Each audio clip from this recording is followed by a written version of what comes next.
శ్రీ హనుమాను గురుదేవులు నాయద పలికిన సీతారామ కథ నే పలికద సీతారామ కథ. ఎంతో కఠోరమైన తపస్సు చేసి పరమేశ్వరుని మెప్పించి ఎన్నో దివ్యాస్త్రాలను పొందినటువంటి ఆ అస్త్ర సంపదతోటి గర్వంతోటి వశిష్ఠుల వారిపై యుద్ధానికి బయలుదేరాడు. కానీ బ్రహ్మర్షి తేజస్సుతోటి వెలిగిపోతున్నటువంటి ఆ వశిష్ఠుల వారిని ఈ తపశ్శక్తి ఏమీ చేయలేకపోయింది. ఆయన దగ్గర ఉన్నటువంటి అస్త్రాలు శస్త్రాలు ఏమీ చేయలేకపోయాయి. సాక్షాత్ బ్రహ్మాస్త్రం కూడా నిష్ప్రయోజనంగా మారటం చేత తనలో పంతం పెరిగింది, పౌరుషం పెరిగింది. అవమానాన్ని భరించలేక నేను కూడా బలమైనటువంటి బ్రహ్మర్షి పదవిని పొందేంత వరకు తపస్సు చేయాలని ఆ విశ్వామిత్రుడు దక్షిణముఖంగా ప్రయాణం చేశాడు. కఠోరమైన తపస్సు ప్రారంభించాడు. ఆ తపస్సుకు మెచ్చి బ్రహ్మదేవుడు రాజర్షి అని పిలిస్తే ఇంత తపస్సుకు ఇదా ఫలమని సంతృప్తి చెందక మళ్ళీ నియమనిష్టలతోటి కఠోరమైన తపస్సు ప్రారంభించాడు.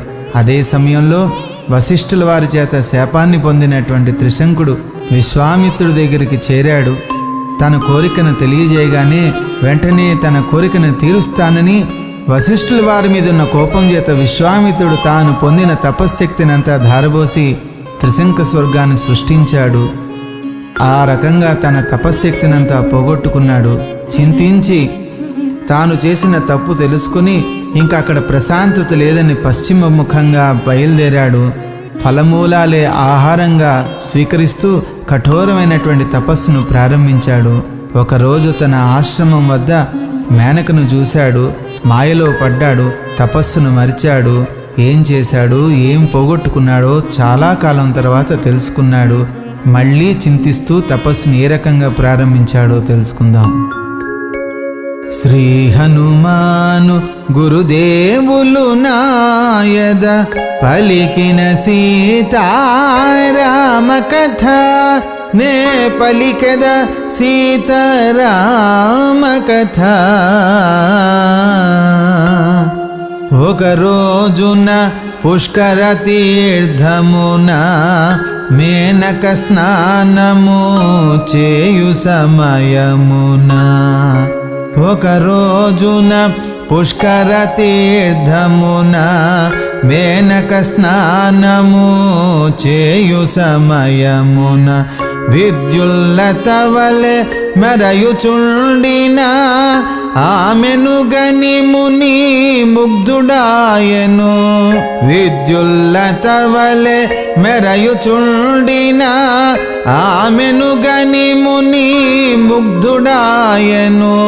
ఆశ్రమమునకు ఆహ్వానించెను ఆమెతో గూడి సుఖములదేలెను. ఆశ్రమమునకు ఆహ్వానించెను ఆమెతో గూడి సుఖములదేలెను అని తెల్పెను శతానందమౌని. అని తెల్పెను శతానందమౌని. గాధేయుని కథ రాముని వినుమని. శ్రీ హనుమాను గురుదేవులు నాయద పలికిన సీతారామ కథ నే పలికద సీతారామ కథ.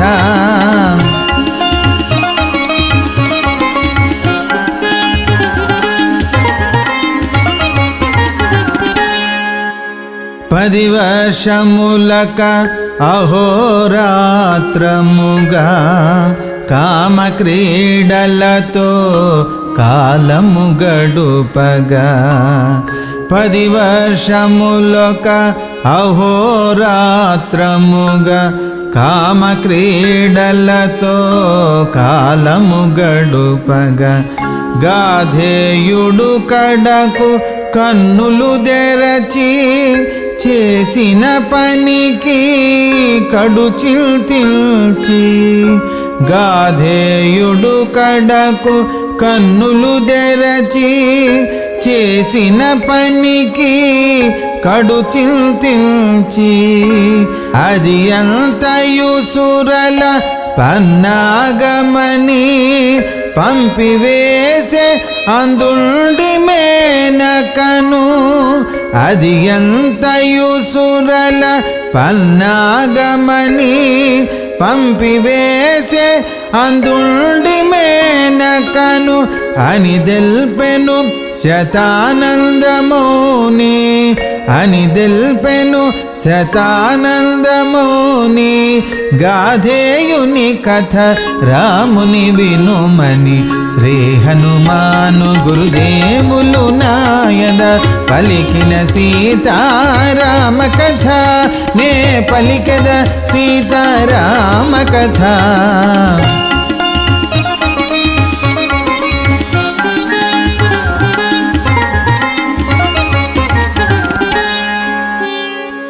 మరల తపమంత వ్యర్థమాయనని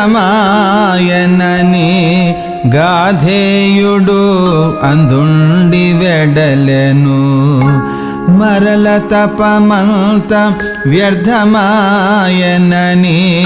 గాధేయుడు అందుండి వెడలెను ఉత్తర దిశగా హిమాలయాల కౌశికీ నది తీరమందున ఉత్తర దిశగా హిమాలయాల కౌశికీ నది తీరమందున వేయేండ్లుగా ఘోర తపము చేసెను అంతట బ్రహ్మ ప్రత్యక్షమాయను వేయేండ్లుగా ఘోర తపము చేసెను అంతట బ్రహ్మ ప్రత్యక్షమాయను అని దెల్పెను శతానందమౌని అని దెల్పెను శతానందమౌని గాధేయుని కథ రాముని వినుమని శ్రీ హనుమాను గురుదేవులు నాయద పలికిన సీతారామ కథ నే పలికద సీతారామ కథ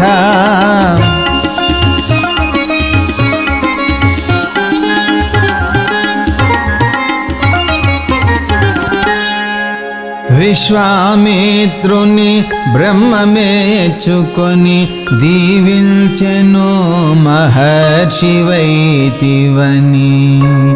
విశ్వామిత్రుని బ్రహ్మ మెచ్చుకొని దీవించెను మహర్షివైతివని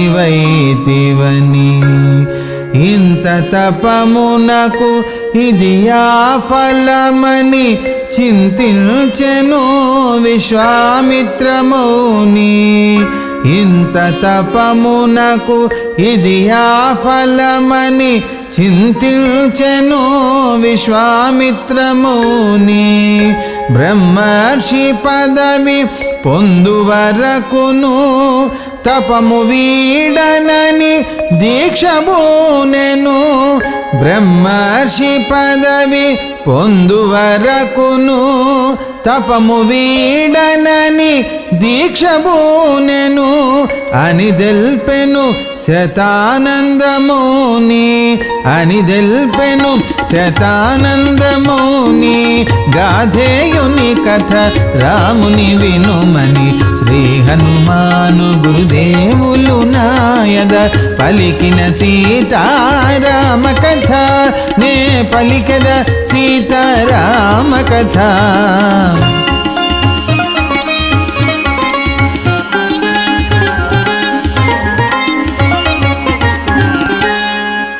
పంచాగ్నుల మధ్య నిలుచుకొని నిరాధారుడై చేతులెత్తుకొని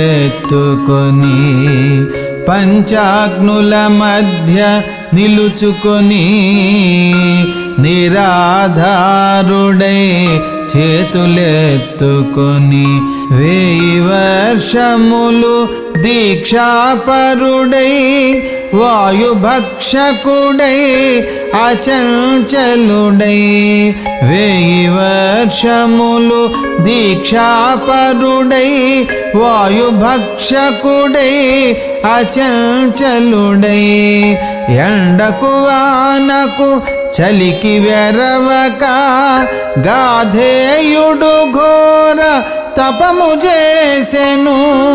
ఎండకు వానకు చలికి వెరవక గాధేయుడు ఘోర తపము చేసెను అని దెల్పెను శతానందముని.